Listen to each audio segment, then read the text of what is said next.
All right, welcome to the channel. Today, we're going to be discussing some of the appropriation bills for 2026, but this is mainly about Section 8 and the big updates, okay? So first of all, I've had to read about 600 pages, not including the House bill, Senate bills.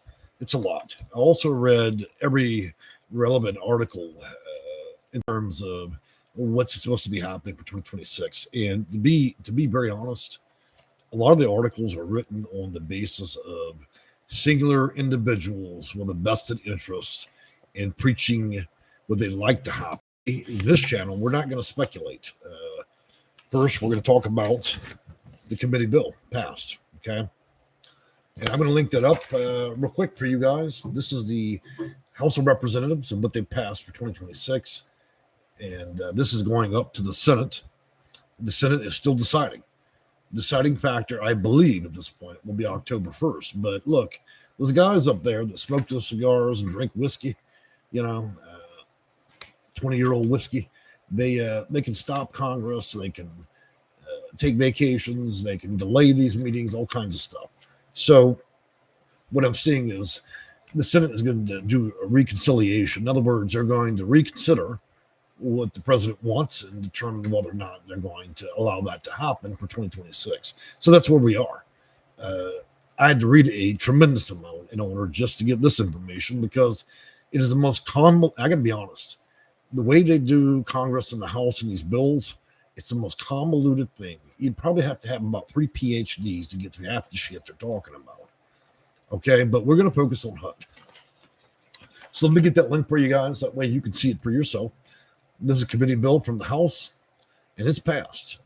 Well, let's take an extra second. While I'm pulling that up real quick, we had a problem in a live video, so I had to go back and restart my own computer, which I occasionally forget to do. All right, so there's the bill. I've linked it up for you in the live chat right now. So, House Appropriations Committee releases and approves FY 2026 spending bill. This is the one with all the stuff in it.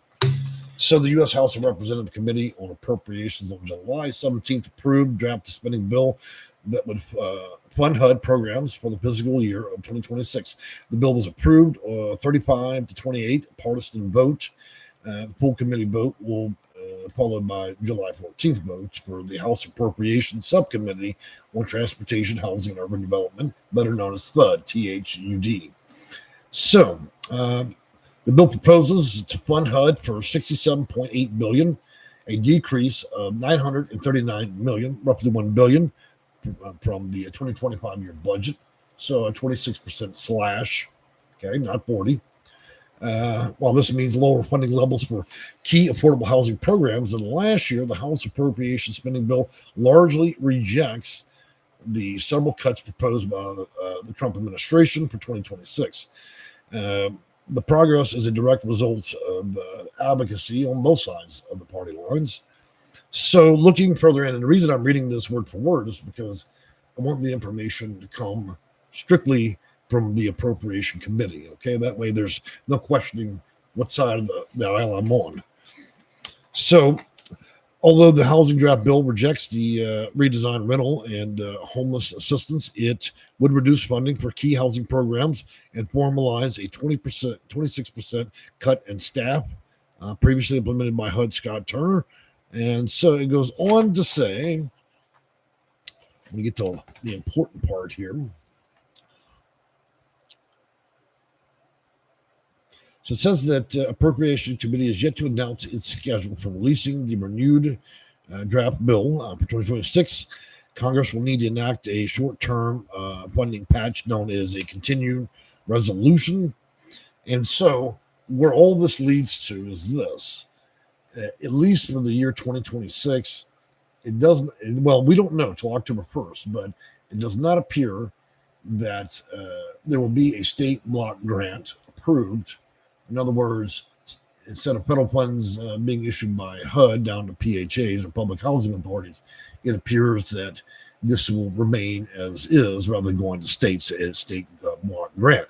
However, by cutting funding would force PHAs or public housing authorities to stay in execution, where they will continue to control as they have the last 80 years funding.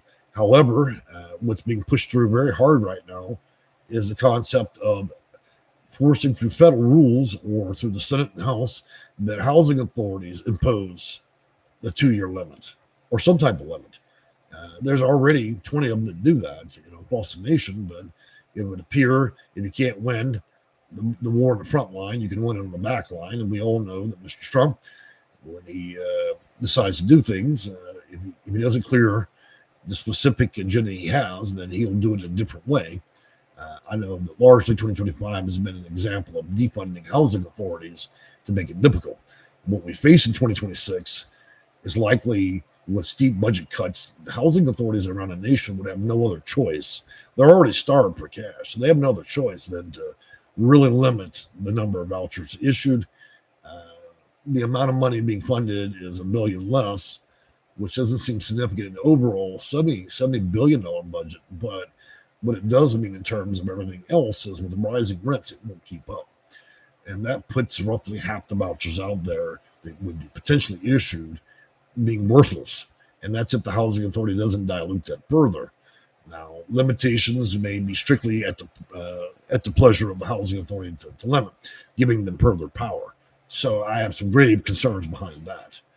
Now, this is only, again, a stay of execution, imaginatively for 2026, and I can only confirm that after I see what's going to happen October 1st. I'm not an expert at Congress or the House. Even after reading everything, again, they can delay this. They can do all kinds of things. They can change they can rewrite this whole thing, send it back to the president, and send it back to the Senate, and rewrite it all. Let's just move with this one notion. 2026 will be a difficult year. Likely the housing authorities will remain in control, whether the feds deal with it or the state, which is a big change from what we originally thought.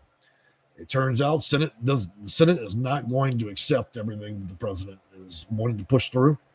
They made that very clear already, and same thing with the House. However, they are in agreement on one thing, and that's cutting money. So it's pretty difficult this year as it stands in 2025 to get a voucher. 2026 will be twice as hard. But, we're talking in terms of something that was already hard to start with. How do you make something that's a wild pain in the ass to get or keep, a housing voucher, any harder than it already is? Well, you can only do it by decimal points. I mean, it's already rather difficult, right? So you amp it up another 20%, and then what? Negligible. I don't see how 2026 would be any different than 2025. Now, if housing authorities do determine that through the little bit of funding, they'd rather keep their light bulbs on and keep Nancy and Bob in the office and employed, that money's going to come from somewhere. And then Nancy and Bob want to cash their check. That means less voucher, less funding. The same old game we've been playing for 80 years. When you give the housing authority money, they usually, besides embezzle it, get arrested for it, become insolvent, and all the other fraud games that go along with that mafia. They get a stay of execution. I'm on both sides of the fence with Democrats and Republicans when it comes to this, because there's a lot of us that if we could just get it out of the hands of the housing authorities, but in my opinion, anybody can do a better job. I'm really sickened, but you take all the good and the bad, so I'm split on the fence on both sides of this deal, because I don't really want to see this drag on. We need epic changes to the system in order to keep people housed. So it'll be more preferential. And so for 2026, we should expect the difficulty level to raise itself between 20 and 30%. And that's my personal opinion in the field. So right now, the Senate's going to look at all this, what's being proposed, and everything's on the table. But it doesn't appear that the Senate is going to allow much of it to pass. But they, again, are in agreement about the funding being, cut pretty dramatically. But that can change. They make a claim of October 1st, but they go on more vacations. They have more reasons to stall and shut down than any other organization in the country. And they still make money. All them bastards sitting there in the Congress and the House on both sides of the aisles. They get to drive the limo right back to their mansion. And guess what? The rest of us sit here and wonder when the fuck they're going to do their job, right? They just close the building, have a tantrum. We're not going to have the Senate today. We can't agree. It's like kindergarten. I'm honestly just over this shit. I mean, 600 pages to get that answer. Well, you wouldn't believe the bullshit I've had to read this. This right here, this bill they wrote, just for HUD is 212 pages. Some little fucker in Harvard got paid probably by the word to write this extraordinary piece of shit. Okay? Because I can't see anybody with the intellect or education, either the Senate or the House, that has the fucking time to write some garbage like this. Seriously.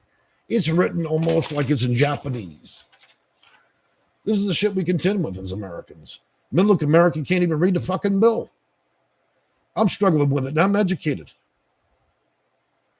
And so, in the decisions, it's a game up there. It's a big old game. We got people that are all trying to get what they want for themselves, not for America. Everybody's for their fucking self in there in the House and Congress. I'm so over this shit. We call this democracy, but the democracy is only as good as the people that are making those decisions. And they're all sitting up in there, and, they're trying to get money for bird watching and all kinds of bullshit, right? And so it services them and their agendas, and they're on both sides of the aisle, but does it serve the American people? I can't always agree on that because I see a lot of things they tucked away in this. It's pretty extraordinary that we have time to spend money on bird watching. Who the fuck got that written in there? We don't have bigger problems to solve? So I'm just worried about our country. I'm worried about us Americans on both sides of the aisle. It was a party during the Obama administration. It's a party during the Trump administration. We've seen extremes on both sides. We've got back-to-back elderly people that are nearly 100 years old running the country that have no fucking idea what's happening. They're making decisions for people that are half their age, okay? Biden, Trump, these guys are almost 100 years old. Are you kidding me? Would you really put a bus and let grandpa drive that fucker at 100? I mean, I get Mr. Trump was a businessman just like Biden, but look, we need a younger generation of people that actually know what the fuck is going on with the young people in this country. That's your tax base. These are the people that are working and paying taxes. It isn't 100-year-old people. So that's, again, an opinion that I share with myself, okay? That's not national news. Just to be clear, I'll trash either side of the aisle. I don't give a damn. So what do we really take away from this House bill and the Senate going in for October 1st? Well, we take away there's going to be some defunding, okay? We take away that there's going to be some difficult times, as if we haven't already seen that. We already went through the pandemic. It's like a pandemic with no stimulus check. It's going to be shitty out there for 2026.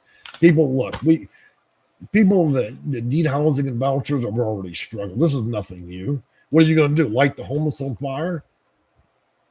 It's crazy. So I think what we're facing for the next year is difficulty. But I can't think of a better group of people in America to deal with adversity. People that struggle with housing and income and have challenges, which is most Americans. Well, this is what we do. This is what we've been doing for hundreds of years. Life is a battle to start with. I don't think they're going to kick it any more than we can handle anyways. It's just sad to see that we've got a special group of people that make all these decisions, and nobody seems to be able to add their own to this shit. Who writes this stuff? Who writes this? I'm just looking at this stuff and I'm going, what? Are you kidding me?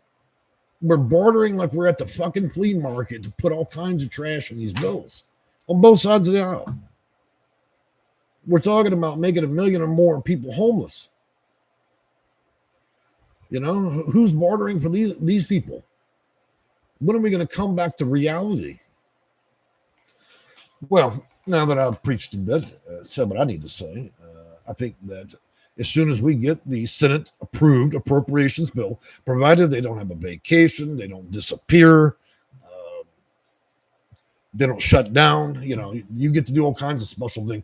If you went to McDonald's and you clocked in and you're serving cheeseburgers through the window and you said that you were going to shut the fuck down, and you wouldn't get paid, you get fired.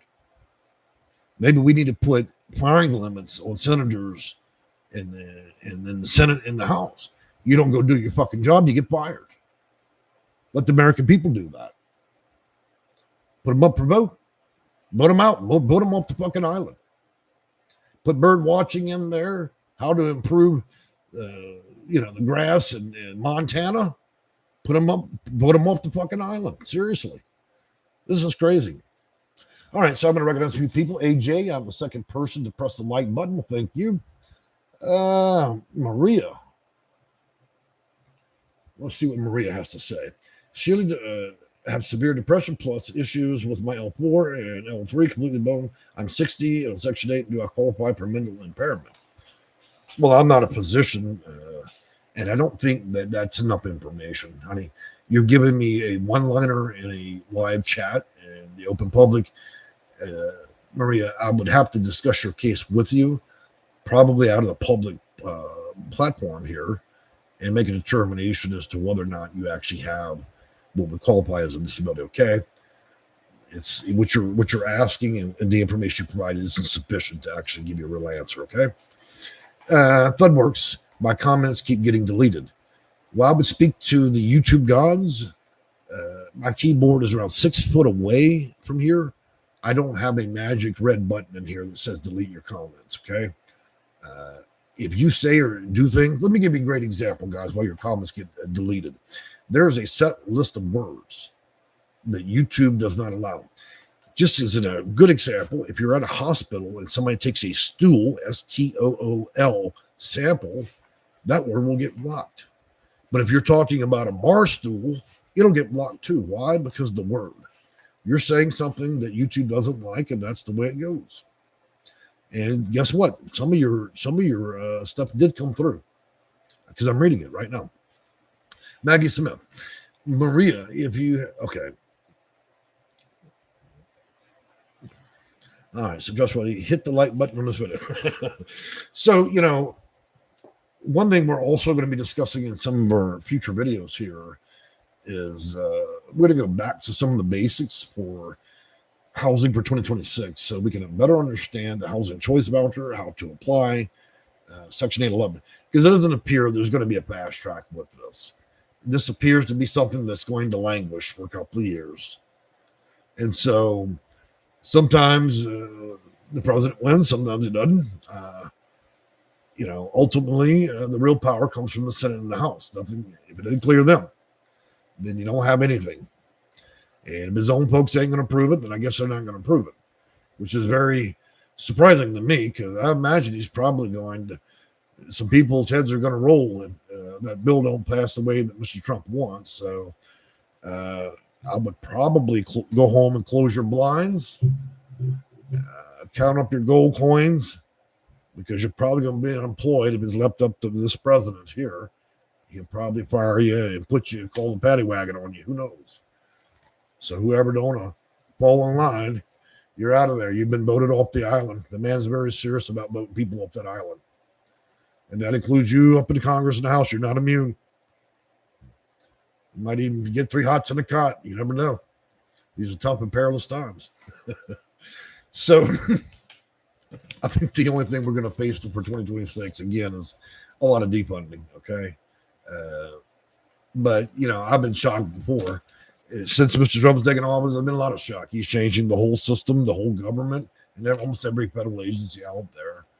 And one of my takeaways after his first election, he took a break for 4 years, came back. If he doesn't get it the first try, he usually will get it on the second. So I feel that this is inevitable to some extent. Okay? It may have been too much to chew up for 2026. But given if he can't get it this way, I've looked at a lot of the ways to play his playbook, the way that he operates. I would imagine he'll figure out a new way to make this work, even if he has to mandate the housing authorities put term limits and work requirements in there. Okay. And let me tell you something. Being a Republican isn't going to help you in the decisions of Mr. Trump. Being a veteran won't either. I thought for sure the man said he was a big fan of veterans, and I see him do things that are contrary. He does business. That means both parties can get burnt to the ground. He don't give a damn. He makes his own decisions, and he don't really care one way or either. That's how it goes. You don't approve what he wants, and then he's gonna come back around and he'll figure out a new way. So we should, in the next couple of years, keep an eye. I keep an eye daily on the news. You can only believe about 10% of that half the time. I read today all the different articles that were written regarding 2-year term limits. They're almost all bullshit. You're talking about people that don't even want to take the time to actually read an appropriation bill. Now, these are grown people working for big national news agencies that won't even take the time to do what I did, but have the time to squirrel up some magnificent article on the basis of other articles. Second and third party reporting, absolute bullshit. No truth in it. Nothing. They're going to make an article based on speculation of another news agency and give them a referral. That's nuts. Oh, I heard Bob and Nancy say that in 42, so I thought I'd write me an article, scare half the American fucking public, and then call it serious news reporting. I'm seeing this out of some of the biggest news agencies in the country. We're no longer even doing clear reporting anymore. None of them actually even read the appropriation bill, but I got to be honest with you, that was painful. That was 212 pages. It's just that part. In total, I think I reached around 900 pages and my head's spinning. All to find a little subsection. But it really does, you really start to see, what those guys are doing up there. The good old boys. Well, guys, that being said, we shall wait for our next update coming around October 1st and see whether or not what's going to get approved and what's going to be reconciliated, rewritten. We're going to get some version of this by October. That line shortening. If I understand a little bit of how Mr. Trump thinks, if he believes there's going to be a flip in the Senate or the House, which don't think there's going to be a flip in the Senate, then he can push this through. So we already seen the big, beautiful bill, but these matters are pretty serious. They're on a conciliation. And I know that there's a meeting with the Democrats, but Mr. Trump has already indicated he's happy to meet with them, but he's not taking no advice. I could have told him that was probably just a big old waste of your gasoline for either party. He's already got his own agenda. So, all right. Well, that being said, I think we're just going to proceed as normal with our videos until October. We can go back in education. There's going to be a huge emphasis for landlords this year. We're losing too many of you guys. And we're losing you because too many of you landlords are taking the wisdom of the news agencies as being serious. Most of that shit isn't even factual. So I'm going to teach a lot of you guys how to become a landlord, for those that are investors and so on, because we need more people out there to accept vouchers. Vouchers are reaching a point where they're becoming rather worthless. Already in most cities, nearly half the vouchers issued are never even used. And that's because of housing shortages and misinformation. The old game was a lot of people biasly didn't want to accept vouchers because of racism. We would clear that, and then we are in a new field of silliness. And it's because the news is now starting to scare almost all landlords out of not wanting to accept vouchers, but the reasons for it simply do not substantiate what is real. So it's time to put education back out there and make it our number one priority so people are able to sufficiently navigate the system and be able to achieve their goals. And for many of you, that should be, if you do get a voucher, then utilizing it as needed, and then graduating in the HUD homeownership program, utilizing that voucher to pay against your own mortgage. Many of you guys are not taking the critical steps here. If you're going to compete in the Olympics, don't go for the bronze, go for the gold. The bronze is when you apply. The silver, you get the silver when you get the voucher. To get the gold, you've got to learn how to get into homeownership programs and family self-sufficiency, and then get a home. Many of you guys are stalling. And so we need to talk about that. There's going to be a heavy emphasis on seniors and veterans, those that are disabled. And I'm going to try to make the steps very basic in my newer videos. A lot of time I've talked too quick and presumed that too many people understood, and you don't. So in our newer videos, we're going to go step by step as if you were actually practicing a day-by-day scenario of dealing with housing authority. Where do I apply? How do I apply? Where do I find these open waiting lists? What to do when I see that pre-application? What to expect in terms of time? What cities and states to avoid? How to deal with accommodations, how to deal with modifications, what to do about a nasty housing authority or its employees, what to do with landlords when they're bad and they do you wrong, how to take up the matter legally or at the federal level, and discrimination and harassment. We're going to take up all these issues as we roll into Christmas time. Because you know what? As Americans, and as you know, there isn't such a thing as different types of Americans. There's just Americans. As Americans, for this country to run right, we need everybody to do well. Okay, at least I got to get most of you surviving. We got to get you to a point where you're living with a little bit of enjoyment. Okay, and doing that means that we're sufficiently learning how to utilize the system to help with housing, and then moving on from that. This is not a retirement plan in housing. Okay. I'm as much for anybody getting off the street, getting a life straight, but you cannot use the system. In the future, the system is not going to allow. You're already seeing the groundbreaking movements here. They're saying enough's enough. And so in the future, it's highly unlikely that vouchers are going to be able to be used for 10, 20 years anymore. That means it's time to start looking at renewed options. 2030 is coming soon. Even if this president doesn't get it done, there's going to be another one. It could be on either side of the aisle.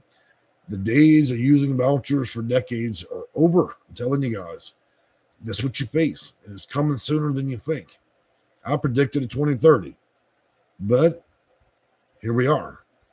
And while this may not pass as a first, just like Hillary wasn't going to take that office on her first try or second, this is your warning.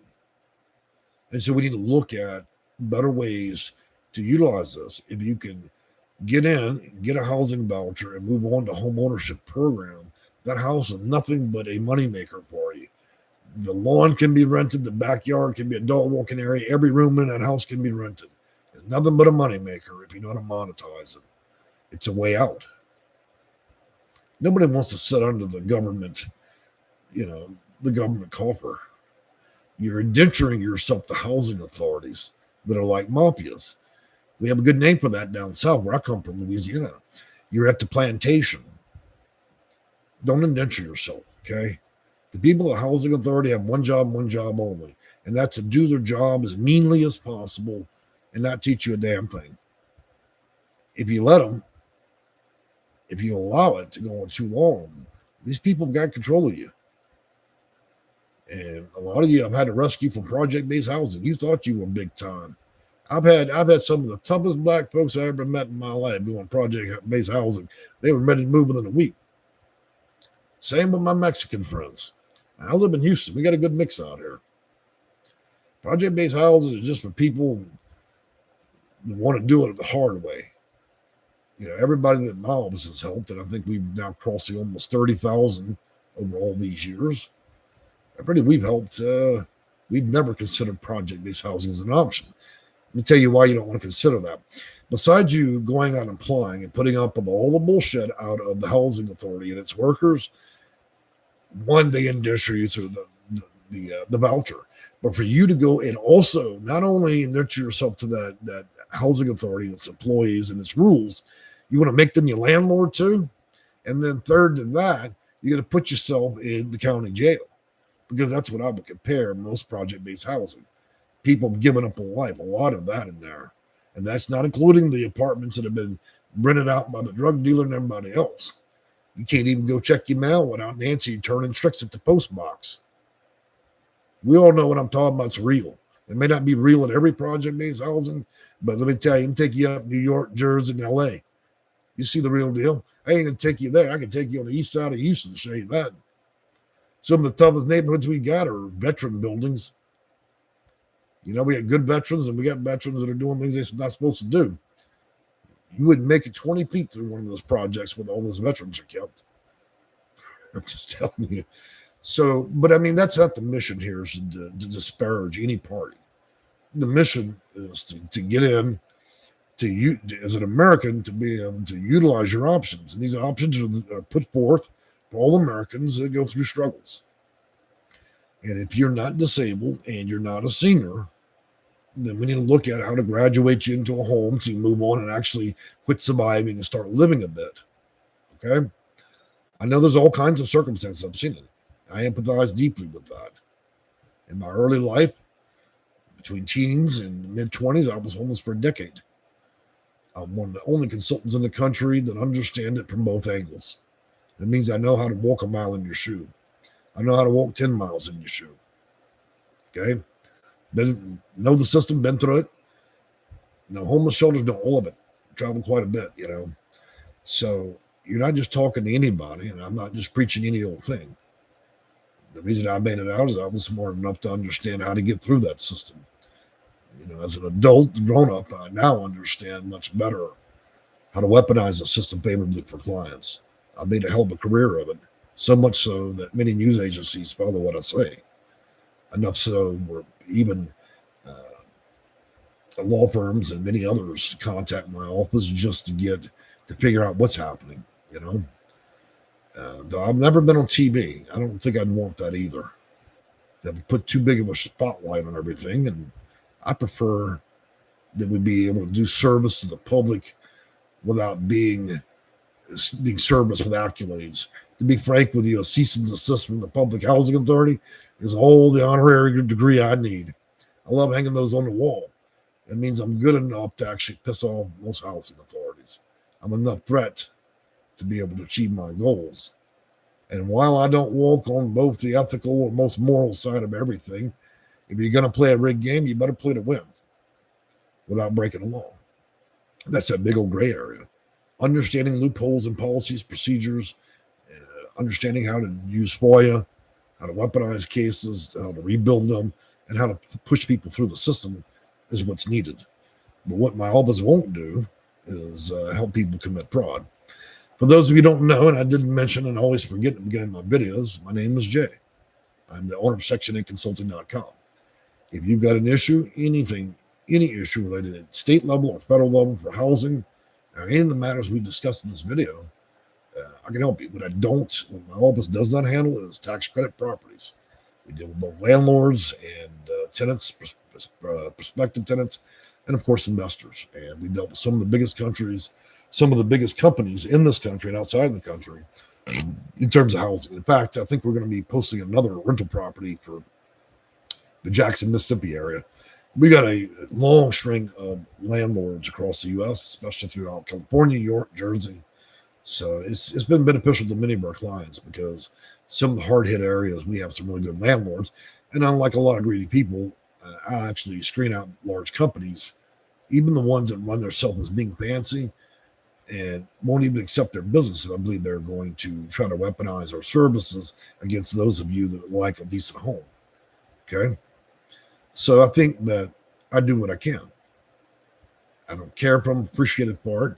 Nobody pays me to do these videos. I've done over 1,000 of them.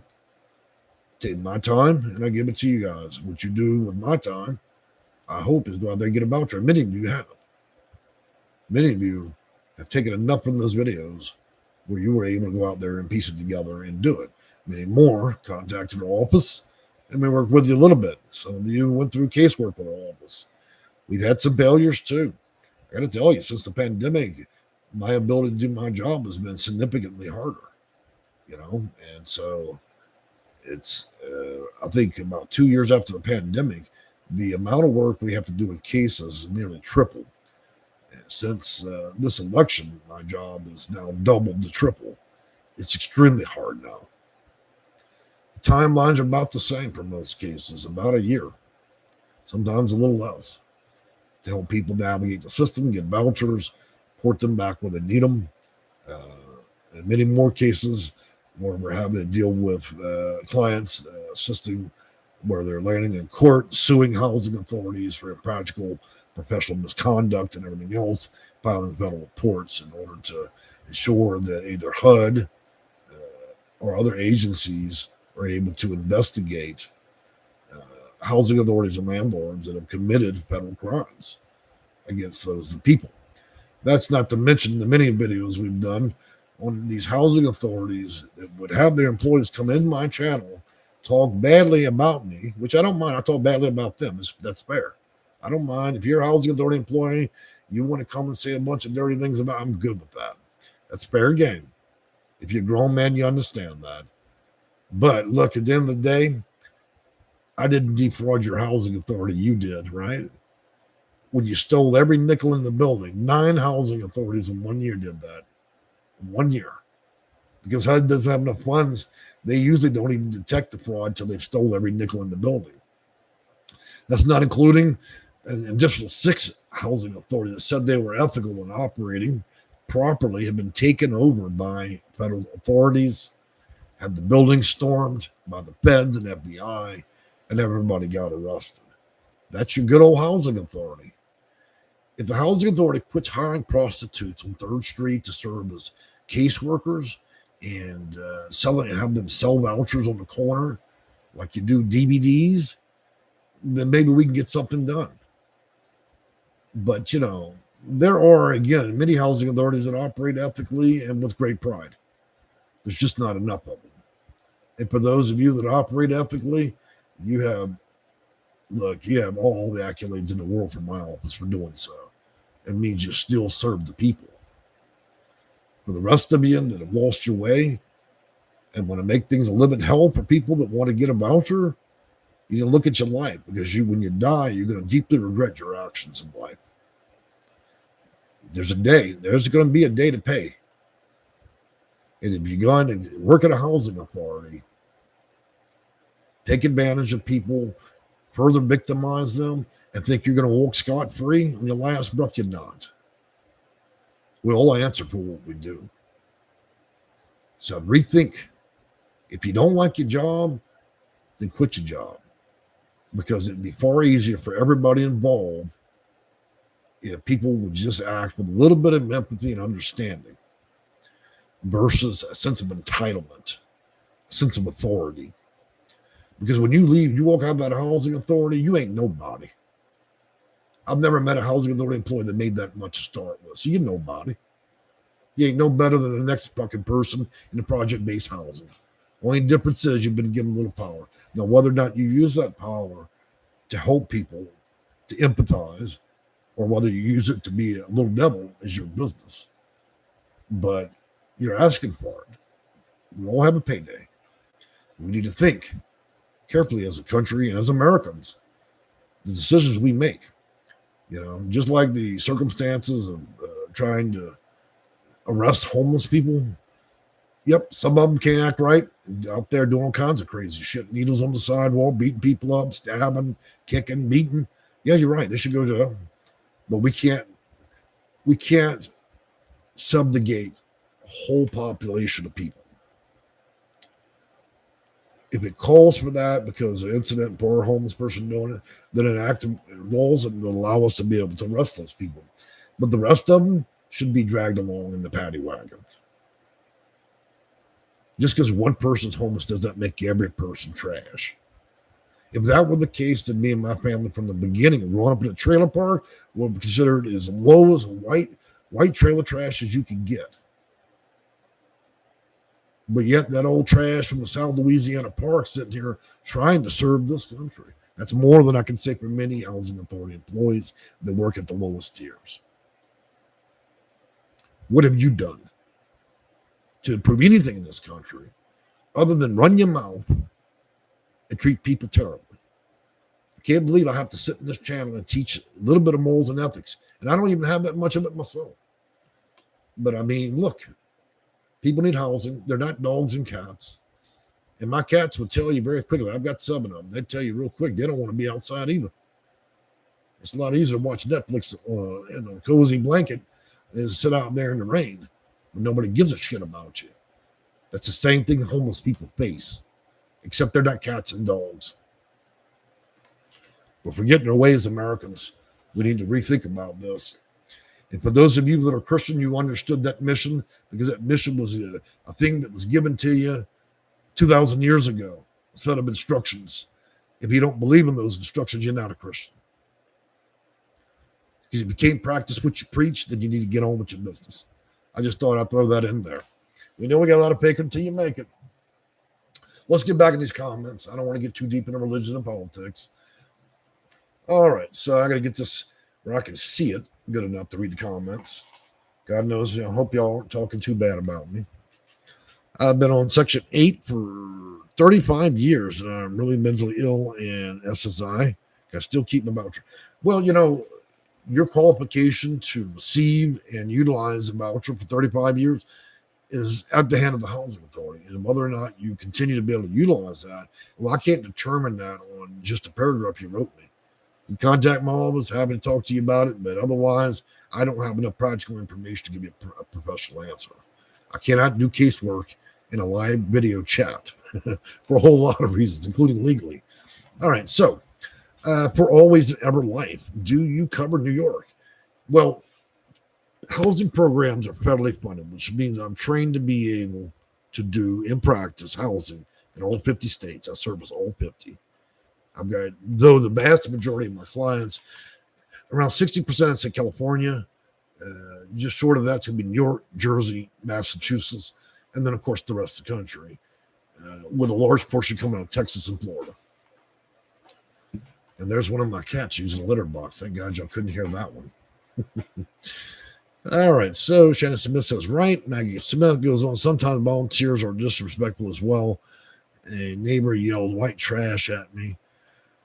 In Louisiana, sometimes getting called white trash can be quite the accolade. And there's my cat yodeling to go to outside. So, guys, look, I'm going to wrap this up. I just wanted to bring up one important point.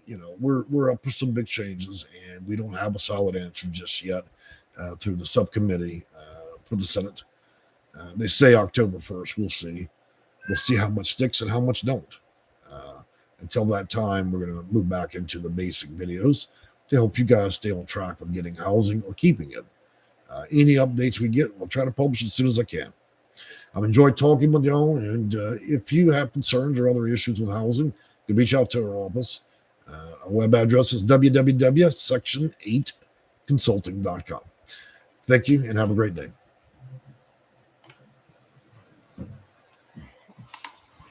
Come on.